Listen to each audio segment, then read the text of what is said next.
자, 황현희 씨가 4년 만에 라스에 다시 출연하셨네요. 근데 이번 녹화가 본인의 마지막 예능이다라고 말씀. 아니야. 매번 마지막 장소 언제까지 하는 거야? 얘는 이성욱 씨. 아니 대본에 이렇게 써 있는데. 그게 아닙니다, 선배님. 안 해도 되니까 뭐 경제력이. 아니 그렇지 않아요. 그럼 이 열심히 얘기 해야죠. 어떻게 나왔지? 마지막은? 아 마지막이 아니고요. 그 뭐 한 예능 프로그램에 나갔었어요. 나갔었는데 거기서 이제 너무 세 자릿수의 그 금액을 대놓고 이야기하다 보니 그때 이후로 너무 수식어가. 그러니까 저만 보면 그거예요, 무조건. 그러니까 이것도 보시는 분들이 혹시 그걸 보시고 얼굴이 알려진 한물간 개그맨이 이렇게 또 자기 비하로 나오네. 이렇게 자기 비하로 나와. 그런 얼굴이 알려진 한물간 개그맨이 나와서 돈 벌었다고 나와요. 그거 누가 좋아합니까? 그 부모도 싫어요, 그러면. 그게 보면. 어쩔 수 없어요. 지금 어디 가면은 소개할 때 뭐라 그래요? 개그맨이라고 해요? 아니면 투자가라고? 개그맨 겸 투자가라고 하는 거지. 아니면 뭐. 그 개그맨이 현 투자가 100억의 사나이 황현희. 옛날에 600만 불의 사나이였었는데 이게 무슨 사나이인 거야? 예능하는 사람들이 돈 많은 사람 진짜 많아요. 근데 맞아요. 그냥 대놓고 돈 얘기하니까 황현희밖에 없는 거지. 진짜 돈 많은 애들 많아요. 뭐 미스터 유부터 해서 많아. 신도 그렇고 많은데 정확하게 하시네요. 서도 그렇고 예. 많아요. 근데 이제 현이가 또 이제 어쨌든 재테크를 그 부를 잃었으니까 그래서 우리가 이제 모시는 거예요. 네. 아니 오늘 나온 목적이 있는 것 같던데? 아 오늘 나온 목적은 이제 제가 두 번째 책이 이제 나왔는데 저번도 베스트셀러였죠. 네, 첫 번째 책은 베스트셀러였는데 두 번째 책은 아직 좀 못 미쳐서 책 제목 뭐게? 세컨더리 마인드라는 책. 세컨더리 마인드. 세컨더리 마인드라는 책입니다. 그러니까 절벽 끝에서 벼랑 끝에서 떨어지고 우리는 과연 어떻게 그걸 다시 올라가는 것이 현명한 방법인가에 대한 그러니까 뭐 이런 마음껏 뭐 실수해라. 내가 교보문고에 가서 썼는데 딱 보니까 황현희 책이 거기에 아주 그냥 딱 앞에 전면에 나와 있더라고. 명당 자리에. 대단하시네. 근데 서점도 다니시고. 사실 다녀. 여전히 뭐 비꼬는 건 아는구나. 여전히 비호감이야. 서점 관계 왜 이렇게 조롱을 받지? 서점 관계 조롱받을 일이에요. 왜냐면 그렇게 이야기해 주시는 첫 번째 저의 선배님이세요. 아, 그래? 서점 가서 제 책을 봤다라는 첫 번째 선배님이 김국진 선배님이셔서 저는 약간 감동받아서 아니 깜짝 놀라서 근데 이게 되게 기분 나쁘게 얘기하네. 벼랑 끝에 갈만하네. 야, 성격 이런 걸 어떻게 서점 놀라세요? 예. 아니 책 출간을 조금 속이 쓰렸었어요 한동안? 돈에 관련된 책이잖아요. 그래서 책을 쓰다 보니까 뭐 유튜브에 이제 인터뷰도 많이 하고 뭐 경제 채널에 사실 많이 나갔었어요. 예능 프로보다는 경제에 대한 이제 이야기를 하니까 댓글이 무조건 달리는 게 개그맨이 뭘 알아. 진짜? 네가 뭘 안다고 떠. 네가 무슨 성대모사에 대해서 얘기를 하든가 그랬지 무슨 내가 하면 경제야 뭐 이런 거잖아. 진짜 그런 인식이 있나? 되게 많아요. 네. 근데 저는 그런 분들이 소수라고 생각하는 게 제가 예전에도 아침 방송에 한 그 꼭지를 맡으셨어요. 그 경제랑 맞아요. 주식에 대한 거. 근데 제가 뭘 봐도 이해가 안 됐는데 또 이제 언변이 너무 좋으시니까 저는 그 프로그램을 진짜 챙겨서 봤었단 말이에요. 그게 약간 좀 저의 역할이 있는 것 같아요. 뭐냐면 경제가 좀 너무 어렵지 않다. 새해부터 좀 이렇게 쉽게 좀 설명을 해드리는 것도 굉장히 좀 좋은 방법이다라는 사명감이 좀 있긴 있어요. 맞아. 네, 그런 저희 진정성을 좀 알아봐 줬으면 좋겠습니다. 예. 개그맨이 뭘 알아 자꾸 얘기하는데 예. 열심히 노력하고 있습니다. 여러분 예. 여기 비호감이랑 경제랑 아무 상관없어요. 상관없어. 아무 상관없습니다. 아무 상관없어요. 개그맨은 상관은 있지만 경제랑 아무 상관없어요. 나도 이제 비호감 출신이기 때문에 얘기하는 몰랐네. 거예요. 예. 같은 계열이잖아요. 같은 계열. 같은 계열. 내 계열들 많잖아. 예. 자, 신년을 맞아서 재테크 팁 전하러 온 개그맨 1등 무자. 아니 왜 웃어요? 써있어. 아니 근데 있잖아. 개콘 19기 중에서는 그래도 본인이 그래도 제일 앞서 나간다고 생각하는 거예요? 19기요? 19기. 경제력에 있어서. 앞뒤로 한 두세 개 더 넣어야 되지 않을까요? 앞뒤로? 예. 17, 18, 19, 20, 21까지. 그렇죠. 아, 19기는 이미 19기 이미 단독 선두고. 그 장동민이 뭐 발명해가지고 돈 많이 번다고 하는데 그거 제가 봤는데 유상무 뭐 그리고 뭐 이거 해가지고 홈쇼핑해가지고 돈 많이 벌던데. 또 들었는데 아니 장동민 형 거 일단 따잖아요. 그다음에 종이가 같이 띄어지는 거예요. 맞아. 요즘 종이 없이 나오는 페트병이 있어요. 하지 않습니까? 이거? 예. 유상무 씨 자리는 다른 분이 또 대체됐다라는 것도 얘기를 들었어요. 빠르네요. 역시. 이거 저기 남들 불행한 소식을 꿰차고 있네. 오늘 섭외 이유가 실은 100억 부자설 때문입니다. 이게 민망합니다. 부자 설이야? 예. 개그맨으로 활동했었을 때 당시에 그 월 수입이 있잖아요. 맞아요. 그 월 수입이 지금 아무 일도 하지 않아도 발생시키는 그 시스템을 만들었다라는 그게 중요한 거야. 말씀을 드리는 거죠. 재산 보유 비율이 어떻게 돼요? 뭐 부동산이 뭐 부동산이 7, 주식이 한 2, 1이 현금, 1이 이제 코인. 이렇게 좀 지금 분배가 되고 있고 저는 근데 좀 자부할 수 있는 거는 저는 대출이 없습니다. 네. 제가 처음에 2014년에 이제 개그 콘서트에서 퇴출이 된 후에 그냥 자의반 타협을 안 한 것도 왜 퇴출이라고 합니까? 반응이 없었다로. 그럼 이제 과연 이게 내 청춘을 바쳤잖아요. 내 시간과 내 노동을 내 젊었을 때 가장 아름다웠던 시기에 투자를 했는데 어느 순간 나가야 되는 상황이 발생하니까 이게 정말 괴롭더라고요. 내가 아무리 코미디를 사랑하고 무대를 사랑하고 웃음을 사랑하지만 야, 이 일이라는 것은 내가 소유가 안 되겠구나. 그래서 저는 그때부터 투자를 통해서 그럼 내가 앞으로 소유할 수 있는 부분들을 소유의 보좌로 바뀐 거거든요. 가장 먼저 했던 건 대학원에 진학을 해서 공부를 하고. 예, 저는 2년 동안 아예 투자를 안 했습니다. 2014년도에 공부만 했어. 네. 투자를 계속 준비를 하다가 2016년도부터 이제 투자를 시작했던 그 경험이 있습니다. 아니 근데 저기 부동산을 어떻게 투자한 거야? 그러니까 뭐 예를 들면 아파트를 한 거야? 아니면 뭐 어딜? 첫 투자는 아파트, 서울의 아파트를 서울에 어디? 했었어요. 지역이? 용산, 성동, 신길에 했어요. 그건 좋은데 많이 했네. 그게 2016년도 투자를 시작했던 거죠. 그러면 이제 본격적으로 오르기 전에. 네네. 2016년도에 매대에 깔려있던 책 중에 베스트셀러는 부동산은 이제 뭐 끝났다 뭐 이런 책들이었어요. 그때 당시 2016년도에 모두가 관심을 갖지 않고 모두가 이제 떠나려고 하는 뭐 아파트로 돈 버는 법은 끝났다, 부동산 끝났다. 그런 책을 읽어보다가 왜 이런 얘기를 하지라고 궁금증을 가졌던 거죠. 그러다가 부동산 상승이 가져다주는 이득에 대한 책들을 이제 슬슬 보기 시작한 거죠. 이거는 왜 이런 이야기를 하고 여기서 왜 반대되는 이야기를 할까라는 이야기를 해서 부동산에 갔죠. 부동산에 갔더니 아니 저는 깜짝 놀란 게 집도 안 보고 계약을 하더라고요. 전세 있어요? 예, 지금 방금 하나 나왔습니다. 이렇게 얘기하니까 저 그거 계약할게 하고 계약금을 넣더라고요. 2017년도 초반에. 그래서 이거 뭐지? 서울에 아파트 같은 경우는 엄청난 수요가 있구나. 살고 싶어하는 수요가. 근데 왜 가격이 왜 이럴까라고 생각해봤더니 2009년부터 2014년도까지 엄청난 하락장을 계속 겪다 보니까 누군가 여기에 불씨만 당겨도 우리가 상상할 수도 없는 상승장이 오지 않을까라고 해서 제가 살고 있던 집을 월세로 돌렸어요. 그리고 투자를 시작했구나. 네, 제가 살고 있었던 집을 월세로 돌려서 성량을 만들었네. 네, 그때부터 뭐 동네 뭐 분양받았고 그다음에 뭐 갭 투자도 하고 그다음에 뭐 재개발 투자도 하고 그때 처음 했던 게 그 모든 투자를 끝내놓으니까 딱 3개월 정도 걸리더라고요. 그리고 나서 덮었죠. 그리고 나서 한 보름 동안 잠을 못 잤어요. 야, 이거 어떻게 이게 될까? 맞나? 야, 이게 맞나? 미친 짓 한 거 아니야? 뭐 이런 생각 때문에 하다가 이제 나중에 들려온 뭐 파리 부동산 대책 이후로 그 엄청난 상승장, 뭐 9.13 대책 이후의 상승장, 2021년도 초반까지 그 상승장을 맞아요. 경험하면서 굉장히 좀 즐거운 투자를 했었구나라고 생각을 했습니다. 중간에 이제 그래도 안 웃긴데 멋있다. 그런 어떻게 끓일지 모르겠어요.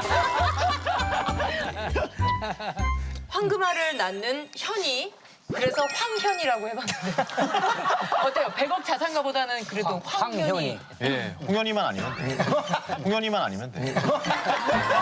부동산 성공 후에 또 주식으로 부의 사다리에 한 칸 더 올라서셨다. 근데 어느 날 한 투자자를 만났는데 그런 이야기를 하시더라고요. 부동산 투자하면 굉장히 환급성이 떨어진다. 맞아요. 예, 그거 그리고 있잖아. 주식 투자하시는 분은 돈의 환급성이 굉장히 좋기 때문에 이걸 들어보니까 굉장히 맞는 말 같아가지고 이번에도 역시 그냥 한번 해보자. 책을 한번 파보자.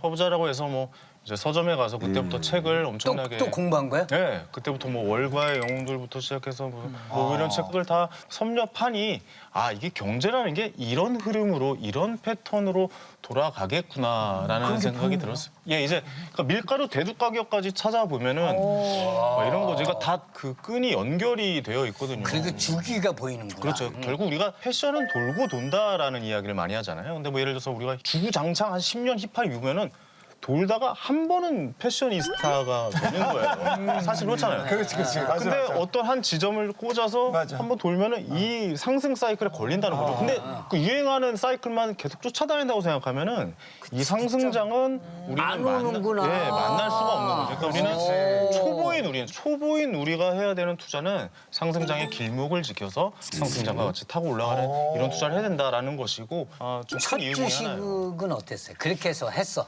첫 주식. 저는 사실 미국 투자만 했습니다. 미국 주식만 샀고 처음 투자한 건 마이크로소프트 주식을 처음 샀고 그다음에 애플 샀었고 그다음에 가장 사실 저에게 큰 저희 대출금을 갚아준 회사가 있습니다. 신해주. 예. 테슬라가 사실 저희 대출금을 거의 다 좀 갚아줬던 고마운 회사이기도 하고 그러면 손해를 보신 건 없으세요? 주식으로? 워렌 버핏이 이런 말을 했어요. 그러니까 투자자의 가장 안 좋은 습관 중에 하나는 이제 실수했을 때 만회하는 이런 투자자의 자세가 아니라 내가 어떤 주식을 샀을 때 그 주식을 왜 더 큰 돈을 넣지 못했을까가 투자자의 고민이거든요, 사실. 투자자의 고민이거든요, 사실. 사실 그래서 솔직히 말씀드리면 좀 아직 계속 이 라디오스타를 하면서 걱정 중에 하나가 재수 없으면 어떻게 하지라는 생각을 아니 계속해요. 재수는 애전력이 없고 지금 재수는 애전역에. 왜냐면 정보가 너무 좋아. 정보가 너무 좋아. 원래 내가 재수가 없으니까. 이게 오늘 각 전문가 대가들에게 예. 듣는 얘기예요. 예. 그럼요. 예. 그럼 사실 솔직히 말씀드리면 사실 주식으로 마이너스 난 적은 단 한 번도 없습니다. 그러니까 안타까운 건 그거죠. 저 주식에 나는 왜 더 공부를 하지 못해서 더 큰 확신을 갖지 못했는가. 더 어젯밤에도 나는 왜 10%가 마이너스일 때 왜 더 큰 돈을 놓지 못했는가. 왜 나는 더 확신을 갖지 못했는가. 이런 고민들과 매일매일 싸우는 게 그 작업이거든요. 공부해서 시간을 투자해서 확신을 가져야 된다. 그런 말씀을 좀 드려야 됩니다. 자, 개그의 워렌 버핏 황현희 씨. 점점 나중에 어떤 수식으로 나올까? 돌려보기 상황인데. 더 이상 뭐가 있어요? 예. 황현희 씨가 하다하다 억소리 나는 출연료로 유재석 씨까지 눌렀다. 좀 해명이 필요하죠. 이거 좀 말씀드리겠습니다. 이거 제가 연예계 출연료 1위입니다. 진짜? 진짜? 모든 연예인. 해요? 최소한 예능에서. 진짜? 예, 제가 최소한 예능에서 출연료가 거의 1위인데 얼마 전에 제가 그래서 또 개그하네. 진짜요? 어떻게 풀어나갈지 나 궁금한데. 들어보자고. 들어보시죠. 네. 일단 저도 이제 뭐 커뮤니티를 보고 있는데 뭐 이제 연예인들 그 몸값이 나오는 거예요. 검색을 하다 보니까 5위부터 나오는 거예요. 5위 막 전현무, 4위가 이경규 선배, 3위는 강호동 선배 얼마. 근데 2위가 누가 봐도 1위는 유재석 선배. 미스터 유지. 그거는 맞아. 근데 2위가 유재석 선배님이 2위가 있는 거예요. 뭐야 하고 스크롤을 눌렀더니 1위가 전 거예요. 네. 뭐야? 이게 이런 개그가 있어. 보면서 꿈인가 하고 봤어요. 이게 뭐야 이게 왜 내가 왜 했어? 근데 제가 회당 출연료가 1억 8천이라고 돼 있는 거예요. 뭐야 하고 봤더니 2018년도에 채널 A에서 했던 비트코인에 관련된 프로그램을 제가 했었는데 그 비트코인에 관련된 프로그램에 제가 출연료를 이 비트코인을 받은 거죠. 그랬어? 출연료를 이 비트코인을 받은 거예요. 근데 그때 당시에는 이제 1 비트코인당 100만 원이었고 이제 그 이후로 시간이 지나봐서 2020년대 초반이 오니까 그 출연료가 1억 8천. 그러니까 누군가가 그걸 보고 황현희 출연료 회당 최고 1억 8천 이렇게 올린 거죠. 그분 아주 예능적인 구속력이 아주 뛰어난 분이네. 잘 짰더라고요. 예. 여기서 투자하는 사람 한 발짝 더 들어가야 된다는 거예요. 여기다 현미경을 들이대야 되는 거죠. 그럼 과연 비트코인은 무엇인가? 라는 공부를 그때부터 시작을 했던 거였어요. 비트코인이 뭔데 이렇게 가치가 일어나지? 또 공부했구나. 예, 저는 그때부터 매달 있어도 되는 돈, 없어도 되는 돈을 그냥 매달 사고 있어요. 오르던 떨어지던 그냥 저만의 펀드를 만들어서 계속해서 돌리고 있는 건데 그 오해하시는 분들 계신데 저는 단 한 번도 코인으로 돈을 벌어본 적이 없어요. 왜냐면 가져 투자하는구나. 팔질 않았으니까요. 매매를 하지 않습니다. 계속 보유입니다. 그러니까 우리가 이런 지점들을 한번 좀 자세하게 신년을 맞아서 좀 생각해야 되는 부분이다.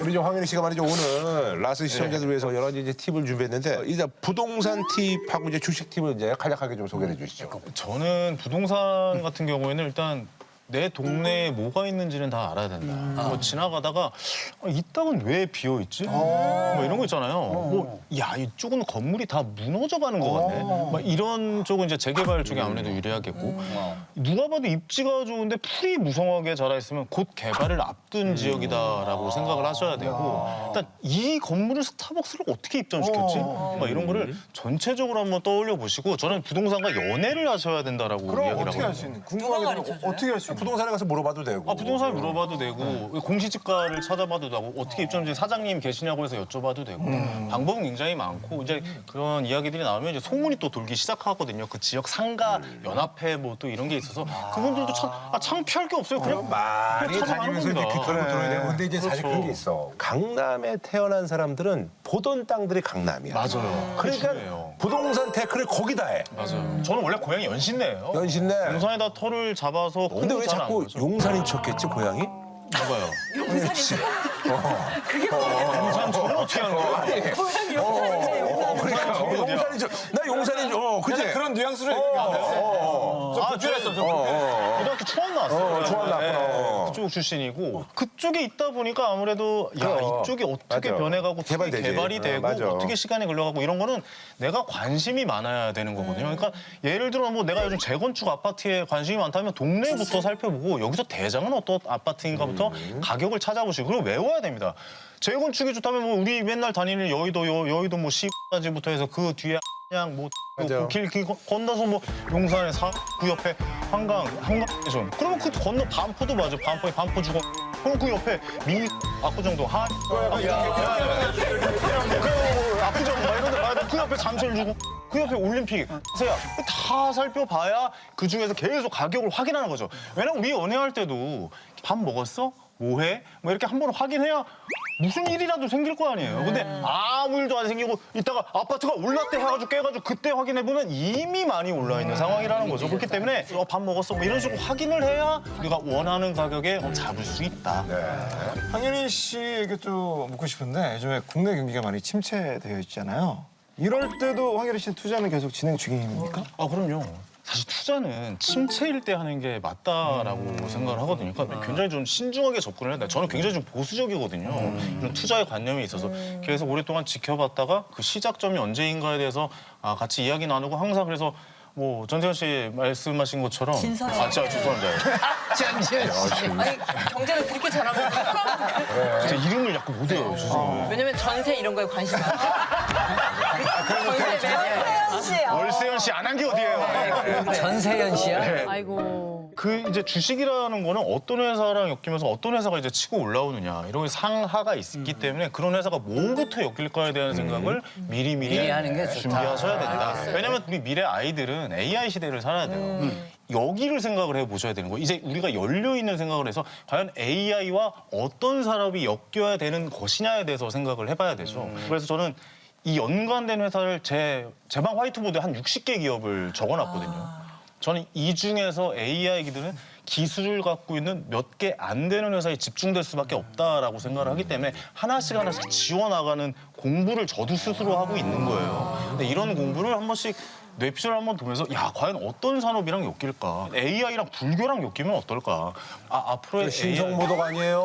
지금 근데 거의 신성모독 아니에요? 일본에는 AI 부처님이 있어요. 부처님이요? 네, 일본에는 관세음보살님을 AI를 접목을 해가지고 오면은 연부를 해주거나 그게 이제 왜 그러냐면 이제 인간 본연에 대한 존재에 대한 가치가 많이 가서 오히려 AI 시대가 오면은 인간은 뭔가 그 AI의 기준을 뭐로 잡지? 이 얘기는 어쨌든 간에 이제 AI 시대가 열리니까 그거 관련된 공부를 지금 열심히 하라는 결론은 공부다. 그런 말로 좀 정리를. 돈길만 걷는 황현희 씨. 부자의 하루는 우리 같은 사람. 특별할 건 없잖아. 특별할 건 없잖아. 아니 부자의 하루는 어떤가요? 아, 너무 궁금해요. 아니 진짜. 요즘도 버핏도 맥도날드 햄버거 먹고 그런 것처럼 특별할 거 없잖아요. 아마 알람이 딱 울리면서 자동으로 커트 쫙 쳐지겠죠? 일단 한 아침 7시 반에 이거 일찍 일어나게 돼요. 혹시 투자를 하면은 일찍 일어나서 나스닥의 흐름이나 뭐 S&P 500의 지수는 어떤 흐름을 보였는지에 대해서 일단 그게 네. 일이구나. 네. 그죠? 다 우리나라의 시장도 한번 예측해보고 밀가루가 뭐 배럴당 얼마. 밀가루 값을 참 좋아하셔. 네, 아니, 이거 알아야 돼요. 아니 러시아 우크라이나 전쟁 있을 때 갑자기 보리값이 30% 이상 그냥 치솟았어요. 맞아요. 근데 저는 처음 알았거든요. 우크라이나의 보리가 전 세계 수확량의 30%를 차지하거든요. 그러니까 그런 식으로 다 연관이 돼 있다라고 해서 텅스텐 가격 막 이런 것도 봐요. 텅스텐까지. 네, 뭐 이런 것도 다 살펴보고 한 1,000개 정도 기사를 봐요. 네, 그러니까 1,000개를 이게 뭐 수박 겉핥기식으로 천천히 한 1,000개 정도 보면은 이제 9시 정도 되거든요. 그럼 이제 저희 아들을 태워서 유치원에 들여다 보내고 9시 반부터 11시까지 이제 저희 회사 일을 하죠. 그러니까 제 투자, 그러니까 다른 사람이 투자를 받지 않습니다. 전 개인 투자자거든요. 제 돈만 투자를 해서 그 투자고의 흐름, 지난주에 이제 미국 주식 뭐 이렇게 어떻게 돌아가고 이런 걸 전체적으로 보고 그런 걸 다 하면 한 11시 반 정도 됩니다. 그러면 하루 일과가 끝이에요. 네. 그럼 뒤부터는 그냥 프리. 그 뒤부터는 자유주간이죠. 그 뒤부터는 이제 아내와 함께 자전거, 접는 자전거 둘이 사가지고 을지로로 떠납니다. 을지로 같은 데 가서 그 오래된 노포들 있잖아요. 맛집도 돌아다니면서 같이 할 수 있는 취미 활동을 좀 많이 하려고 해요. 아내랑. 또 주말에는 속초로 가서 또 아이와 함께 바다에서 같이 지내면서. 부자답게 산다. 속초에도 집이 있는 거죠? 뭐 주말주택이 있죠.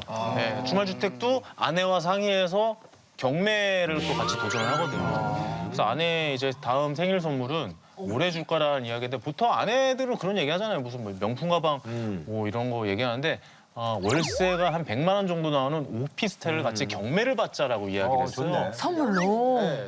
아내 명의로 오피스텔을 경매로 받아보자가 올해 목표입니다. 그래서 14일 날 이제 입찰 서부지방법원으로 가거든요. 네. 같이 가요. 직장이죠. 그러니까 이런 거 얘기하잖아요. 그럼 아내가 되게 재밌어요. 왜냐면 서로 이런 부부가 되면 그렇게 할 말이 많지 않잖아요. 예. 재혼하고 그러면 또 괜찮아. 아, 그래요? 근데 또 대화하려고 재원하긴 한데.